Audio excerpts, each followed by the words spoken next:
And we're back on the zero hour. As always, I'm your host, Richard RJ Eskow. And as always, I look forward to speaking to my friend and colleague, Sonali Kolhatkar. Sonali is a columnist and author, a host of Uprising. She is also a senior correspondent here at the Zero Hour. And I think she's got the post office on her mind this week. But first of all, Sonali, welcome back. Thank you so much, Richard. Always a pleasure. Absolutely. Now, apparently, the war against the post office is back in full swing, right? It is, it is. And if people may recall during Trump's first term, it was something that he wanted to do, which was basically either privatize the post office, put it under a different agency. And to that end, he appointed Postmaster General Louis DeJoy, who, was a business owner, didn't really have much by way of experience with the post office and the postal service, rather.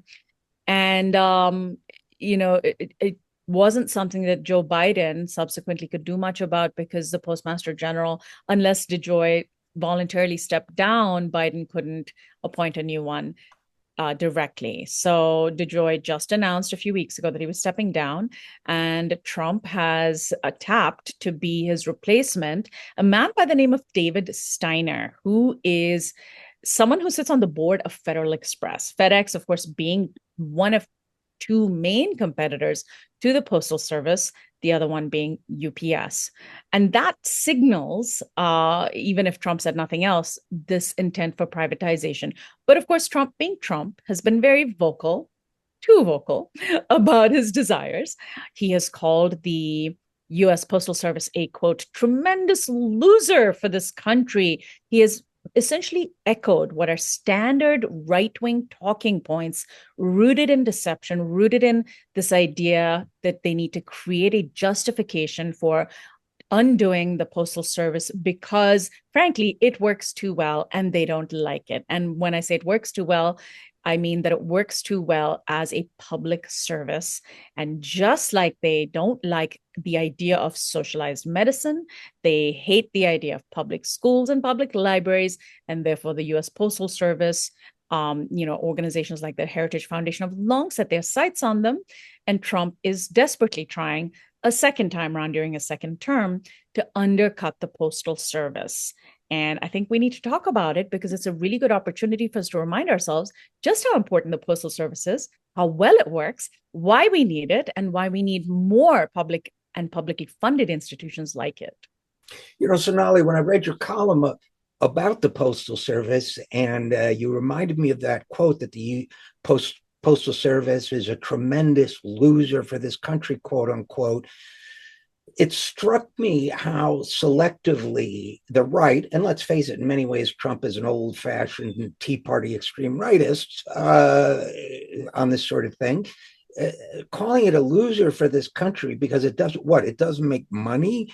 It charges for postage and so on, but it's not a profit making. But what's a way bigger loser for this country is the military. But you don't hear that from the right. And you mentioned public libraries, public education, and so on. So those things are working far too well for the right wing. Also, in case people think that's just lefty rhetoric, they really hate Social Security because it has, up till now anyway, delivered this great benefit at an extremely low administrative cost that the private sector couldn't possibly match. And Medicare, same thing. So they've tried to hobble the post office. It seems to me that the American people know that this is a con job and that these services work well for them. So it seems as if Trump is sort of acting in the tradition of the right wing, corrupt, billionaire bought interests in And of course, trying it's to also pretend that these things are broken when they're not, they're right? not. They're not. And also this is part of the whole Reagan doctrine of there's no such thing as the only good government is no government, right? Like this idea that if it is in any way a creator of jobs, if the government is a creator of jobs, that is not something that we want to see. And in fact, that is precisely a big part of why the US Postal Service is under attack, because it is the single largest unionized federal workforce in the nation, right? Trump has gone after government employees out the gate in his second term, firing thousands of people through Elon Musk's non-entity that they'd like to think is an actual government agency. It's not only Congress can create new government agencies. So this Department of Government Efficiency that Elon Musk runs, illegitimate as it is, has fired thousands of workers illegally, because many of them are being hired back. And taking aim at the Postal Service is, a dream for them, because that is such a large employer. It's also an employer. It is also a workforce that has a tremendous labor history that doesn't go that far back. It only goes back as far as the 70s, when you had the Great Postal Worker Strike of 1970, where basically postal workers went on strike because they were getting paid terribly. And they were they went on strike, and out of that, there was pressure on the Nixon administration to sign the Postal Reorganization Act of 1970. And that allowed them not only union representation and better pay, but turned them into their own independent agency. Trump wants to bring the US Postal Service under the Commerce Department, which would then allow him to, have other control over it. They also have hobbled the right, and Republicans, and frankly, Congress has hobbled the Postal Service for years up until 2022 by requiring that they pre-fund the retirement accounts of former employees 75 years into the future. No business, no other government agency has ever been required to do that. And so for years, they had to have 75 years worth of retirement funds in an account. And they were still operating at only a few $1 billion in debt. Meanwhile, Federal Express is operating $14 billion in debt. And you don't see the right pointing out how that is a tremendous loser, quote unquote. And so all of these myths and this deception about the Postal Service, and them wanting to replace the Postal Service with something like Federal Express, if not Federal Express or UPS, is a way for them to say, how can we get our dirty, grubby hands on this market share that the US Postal Service enjoys? And remember, the US Postal Service, because it is a public service, ensures that rural Americans, many of whom are Republican constituents, have access to service. Federal Express does not serve many rural communities because it's not profitable enough for them. And while you can certainly pay bills online, you can't get your prescription meds delivered electronically. They're physical pills. They have to be delivered. And the US Postal Service does that. They deliver ballots. It's an essential service. And Federal Express, as you point out, in fact, all these services, UPS and others, they require, I forget what they call it, last mile service or something like that. They have to go back to the post office because these are the unprofitable routes. That's the whole point. It's not meant to be profitable. It's meant to be a service. And, there's this rhetoric about this anti-union rhetoric, arguing that, as the Heritage Foundation has done, and of course we know they're calling the shots for a lot of this stuff, that postal workers were paid too much. I looked up when I read that David Steiner, this appointee, was on the board of FedEx.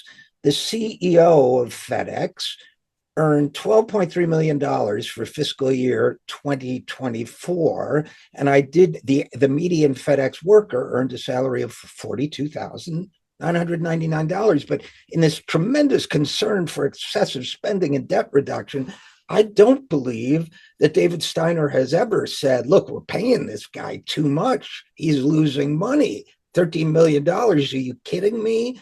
This is all a cozy clique, isn't it, of billionaires helping each other and feeding off the public trough. Exactly. They want to strip away publicly funded public services because they want to be able to replace it, with failed capitalist ventures. But also they hate the idea of people serving the collective good. And I think this is that ideological battle, right? Which is that if people come together, put their money together, and share services, it's seen as anathema, it's seen as socialistic, it's seen as far too efficient, because you and I pay the exact same amount for a postage stamp as does somebody in rural Alaska, and get the exact same service, even though it costs the US Postal Service a lot more to track a package to somebody in rural Alaska than it does to somebody living in downtown LA, for example. But the idea is that you pay the same for postage. It would be the same idea if we had socialized medicine. We certainly could use an improvement to our public education system if we had a more standardized funding model for public education. And that's one reason why public education is poorer quality in urban centers and low-income neighborhoods versus wealthy neighborhoods, because they keep the money that they collect for their own districts. But really, it should be standardized. This is a way of wealth redistribution. And they hate that. The right hates that. The capitalists hate collective social goods and services, collectively funded social goods and services. And that is precisely why we need to preserve the Postal Service. And since we like to focus on solutions and improvements rather than just holding our ground, as you point out, and I've looked into this as well. It's been years, but defenders of the U.S. Postal Service want to expand its purview by incorporating public banking as one of its services. And this is not a crazy radical idea. If I recall correctly, I think until around something like 1913 or 1918 or thereabouts, the post office did provide some banking services. Other countries, their post offices do the same.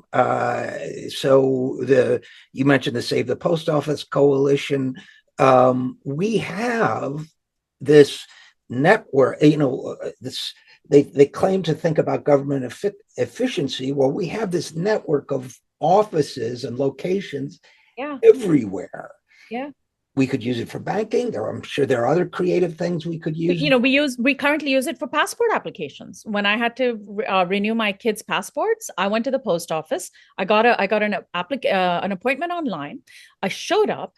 He processed both. The postal worker there processed both applications at once. When he realized it was one family, we were done in 15 minutes. He was so efficient. It was boom, boom. We just waited there.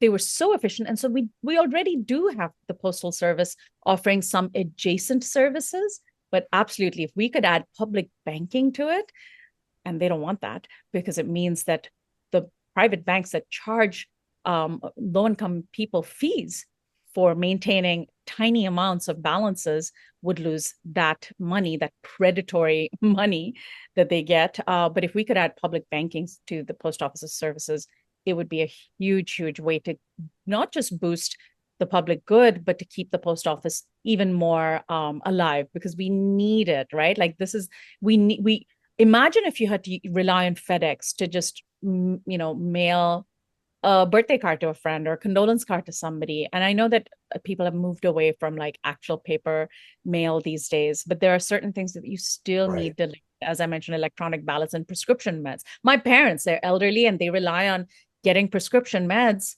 delivered. If we didn't do that, it would have to be me going to the pharmacy like literally every other week, which I am a working mom. I don't have the time to do that, but the post office delivers it to our doorstep within days. And it's amazing. So yeah, we absolutely need to do that and fight back against the right, because they are taking and trying to take away every last vestige of what has made the United States government services actually work for us. And we don't have that many. We got to protect the ones we do. And when we lose the lower cost alternative, like a public service, like the Postal Service, then they can jack up prices even more because people have no alternative, which is horrifying. So there are many, many reasons to talk about efficient, right? I mean, they never think of that as inefficient, because efficiency is only measured by the shareholders' bottom line and not as much consumer or customer prices. But yeah, I mean, the post offices had to raise their stamp prices for years, little by little, because of the cost of doing, of cost of living increasing. But if it was FedEx, they would be charging so much more. And in fact, the post office keeps FedEx and UPS's charges lower, because if you take away that competition, UPS and FedEx would raise their prices, because then they would, we wouldn't have that low cost alternative that they have to compete with. So it would all, yeah. Anyway. And we haven't even talked about how people are unbanked in this country because they just can't afford those banking fees, and then they wind up with payday loans. And but I really like the way you ended this column by saying, the reason we don't have a good healthcare system, I'm paraphrasing, and then not paraphrasing, quoting, because the leeches don't want to give up their unarmed booty. Instead, they craft laughable propaganda about public services shaping the character of Americans to become soft, as though reliance on one another was a moral failing. Yeah, I mean, people who celebrate the barn raisings in colonial America, white colonial America, don't feel as idealistic about the moral equivalent of a barn raising today, which is social service, right? Yeah, and I in that's the closing sentence of the column that I wrote for Independent Media Institute, which should be published in the next few days of us speaking.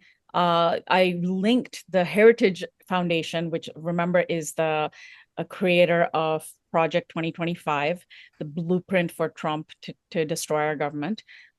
This was an article written in 2007, so many years ago. They've been railing against the post office for a long time. And it was this think piece called A Moral Case Against Big Government, How Government Shapes the Character, Vision, and Virtue of Citizens. And basically the idea was that because people share their services, because people pay into a single pot of money from which they then draw services, and it equalizes the playing field and they get to rely on these services, it makes us less competitive, it kind of fuels our softness and doesn't make us want to be cutthroat and step on one another to get ahead. Like, how dare we actually take care of one another instead of cutting each other down. It's such a morally bankrupt vision of the world, and this is what we're up against. We depend on your support here at the 0 Hour, so please give whatever you can at any of the links you see on your screen. Thanks so much.